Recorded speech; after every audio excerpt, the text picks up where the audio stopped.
নির্বাচন সংক্রান্ত যে কোনো পরিস্থিতি নিয়ন্ত্রণে এবং সুষ্ঠু নির্বাচন নিশ্চিতকরণে সদা প্রস্তুত যৌথ বাহিনীর একটি যৌথ মোটরসাইকেল মহড়া।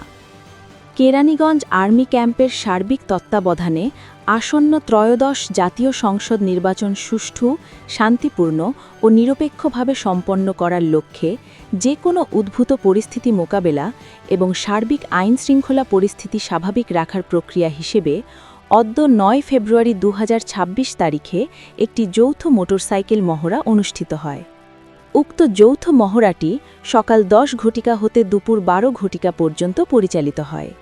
মহড়াটি ধলেশ্বরী টল প্লাজার হতে শুরু হয়ে আবদুল্লাপুর, কদমতলী, জনি টাওয়ার মোড়, জিনজিরা টিনপট্টি, বাবুবাজার ব্রিজ, হাসনাবাদ, ইকুরিয়া, রাজেন্দ্রপুর, আবদুল্লাপুর হয়ে ধলেশ্বরী টোল প্লাজায় সমাপ্ত হয়। এই মহড়ার মাধ্যমে যৌথ বাহিনীর দ্রুত প্রতিক্রিয়ার সক্ষমতা, অন্তঃবাহিনী সমন্বয় এবং এলাকাভিত্তিক পরিস্থিতি নিয়ন্ত্রণে কার্যকর প্রস্তুতির বিষয়টি স্পষ্টভাবে প্রতিফলিত হয়েছে।